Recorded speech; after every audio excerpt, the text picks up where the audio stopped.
안녕하세요. 서준파파입니다. 서준이가 생기면서 가장으로서 책임감이 더 막중해지고 내가 서준이를 위해서 해줄 수 있는 게 뭐가 있을까? 건강하게 키워주는 것은 당연한 거고 그 외에 경제적으로 해줄 수 있는 게 없을까 공부하다가 증여세 공제금 관련된 유용한 법 조항을 알게 되어 공유하고자 합니다. 요약하자면 증여세 공제와 시간을 이용한 자녀의 재테크 방법입니다. 보유 시간이 길어질수록 적금이나 예금보다 수익률이 훨씬 더 좋을 거라 확신하고요. 와이프가 임신을 했거나 어린 자녀를 가지신 분이라면 누구나 알아두면 좋을 것 같습니다. 그럼 소개하겠습니다. 이 내용은 21년 5월 4일 조선일보 기사 발췌 내용이고요. 요약하자면 그렇습니다. 삼성전자 이건희 회장이 타계하면서 재산 상속이 이루어졌는데 거기에 따른 상속세가 무려 3조 원이라고 합니다. 이것은 우리나라에서 증여나 상속에 따른 세금이 얼마나 센지 보여주기 위한 자료로 가지고 왔고요. 참고로 우리나라는 과세 표준, 그러니까 금액이 커질수록 세율이 세지는 누진세율 구조입니다. 금액이 커지면 최고 50%의 세금이 내야 됩니다. 자녀에게 재산을 이전하는 두 가지 방법. 첫 번째로 증여가 있고요. 두 번째로 상속이 있습니다. 사망을 원인으로 하는 경우에는 상속으로 얘기하고 그 외에는 증여라고 합니다. 증여와 상속의 세율은 동일하고 21년 기준 세율은 오른쪽 표와 같습니다. 자, 그럼 봐보겠습니다. 1억 원 이하의 경우에는 10%의 세율을 적용하고요. 1억 원 초과 5억 원 이하는 1억 원을 초과하는 금액의 20% 플러스 1천만 원. 그러니까 상속이나 증여의 금액이 만약에 2억 원이다 하면은 1억 원을 초과하는 금액은 1억이잖아요. 그럼 1억에 20% 적용하면은 2천만 원. 거기다가 플러스 1천만 원이면 총 3천만 원의 상속이나 증여의 세율을 적용한다는 것입니다. 자, 쭉 그런 내용이 있고요. 자, 다음 증여재산의 공제. 이 내용은 상속세 및 증여세법 53조 내용을 가지고 왔고요. 요약하자면 그렇습니다. 10년 이내 배우자에게 증여 시에는 6억 원이 공제가 되고 직계존속에게는 5천만 원, 직계존속이 미성년자일 경우에는 2천만 원이 공제가 됩니다. 자, 그러니까 배우자에게 만약에 7억 원의 증여를 한다고 쳤을 때 10년 이내에는 6억 원이 공제가 되니까 1억 원에 대해서만 세금을 내면 되는데, 그렇다면 1억 원은 아까 전 봤던 표에 나와 있듯이 10%의 세율을 적용하니까 1천만 원만 이제 세금을 내면 된다는 말이죠. 근데 그 기한이 10년입니다. 그리고 직계존속에게는 5천만 원. 자녀는 직계존속이잖아요. 근데 미성년자인 경우에는 2천만 원을 공제. 10년 이내 증여를 했을 때 자녀가 미성년자일 경우에는 2천만 원이 공제가 되고, 2천만 원 공제가 된다는 말은 2천만 원까지는 세금을 내지 않아도 된다는 말입니다. 그리고 자녀가 미성년자가 아닐 경우에는 5천만 원까지 공제가 되고요. 그러니까 이 공제되는 금액을 이용해서 자녀에게 증여를 하고 그다음 그 재산을 불려주자는 취지의 이제 내용인데요.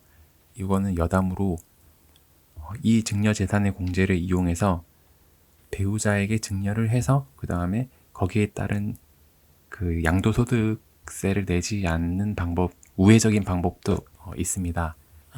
좀 간단하게 설명을 하자면요. 내가 만약에 주식에 수익률이 좀 있어가지고 그거를 이제 그대로 팔면은 미국 주식 같은 경우에는 250만 원을 공제하고 그 이상 150만 원 초과되는 금액에 22%의 양도소득세를 내야 되거든요. 그 수익이 난 금액을 바로 팔지 않고 배우자에게 증여를 한 다음에 팔면은 양도소득세를 내지 않아도 된다는 말이죠. 단지 이제 배우자가 이제 증여에 따른 공제금은 10년 이내 6억 원이니까 6억 원을 초과하는 금액이 있다면은 세금을 또 내야 되는 경우가 또 생기겠죠. 자, 그럼 자녀가 30살이 되는 해에 재산을 꺼내본다고 가정했을 때 1회차는 1세부터 20세까지는 2천만 원 증여가 되겠고요. 자, 이거는 당연히 증여세를 공제받는 금액 맥스를 채워서 이제 증여해준다고 가정했을 때입니다. 자, 그러면은 1세부터 10세까지는 2천만 원이 공제가 되고요. 그 다음 10세부터 20세 2회차에는 5천만 원 증여가 됩니다. 자, 근데 우리나라에는 미성년자를 19세 미만으로 보고 있기 때문에 19세가 되는 순간 미성년자가 아닐 시에는 5천만 원이 공제된다고 했죠. 자, 그럼 19세가 되는 순간 5천만 원을 증여하고 거기에 따른 공제금을 받습니다. 공제를 받으면은 5천만 원 공제가 되고요. 그리고 3회차에는 24에서 30세까지는 5천만 원을 증여하죠. 그럼 5천만 원 다 공제가 되겠죠. 그러면은 합해서 5천만 원, 5천만 원, 2천만 원 하면 1억 2천이 자녀에게 증여가 되었고 거기에 따른 세금은 안 내도 된다.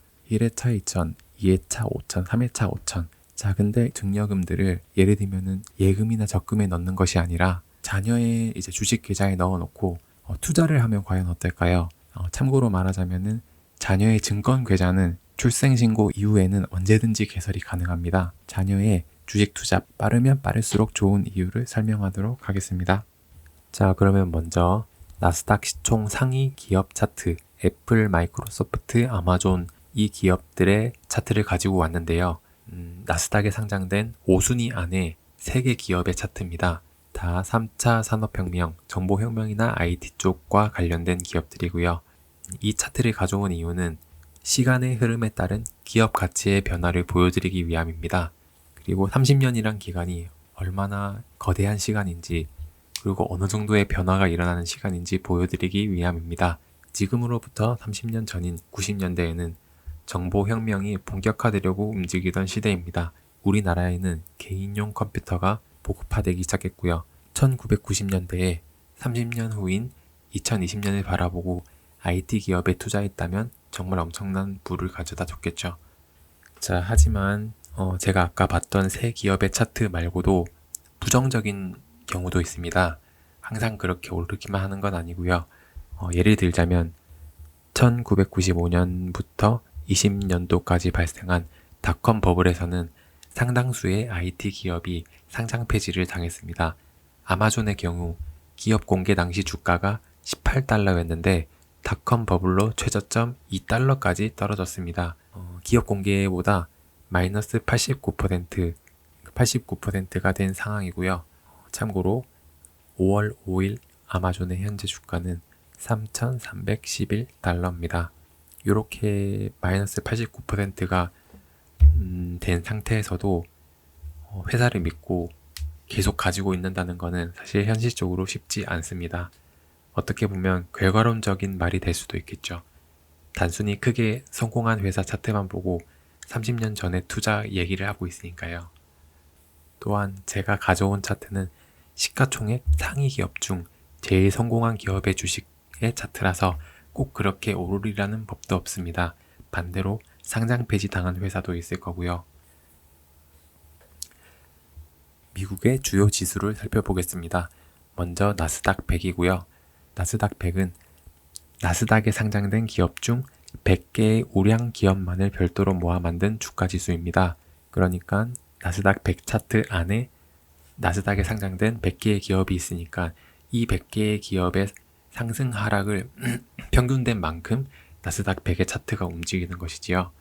자, 요 차트의 경우에는 26년 동안 2920% 상승했습니다.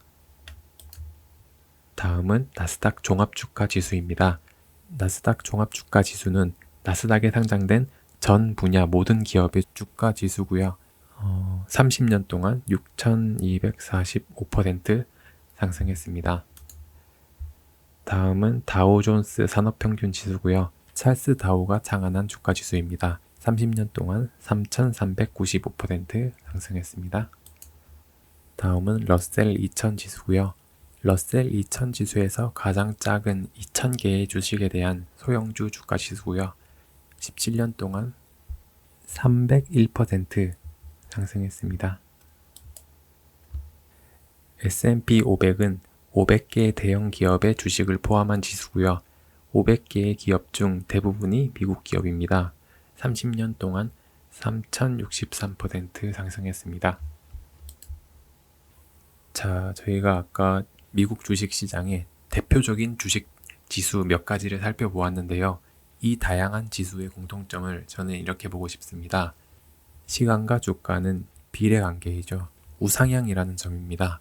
중간중간에 분명 IT 버블과 같은 주가가 떨어지는 폭락의 순간도 있을 겁니다. 계좌가 마이너스 90% 이상이 될 수도 있을 거고요. 위기가 수도 없이 찾아오겠죠. 하지만 자녀의 주식에 30년이라는 어마무시한 시간이 있습니다. 시간에 투자를 하는 겁니다. 그럼 수도 없이 찾아올 위기들 또한 방금 차트에서 살펴봤듯이 우상향이라는 큰 흐름을 벗어날 수는 없습니다.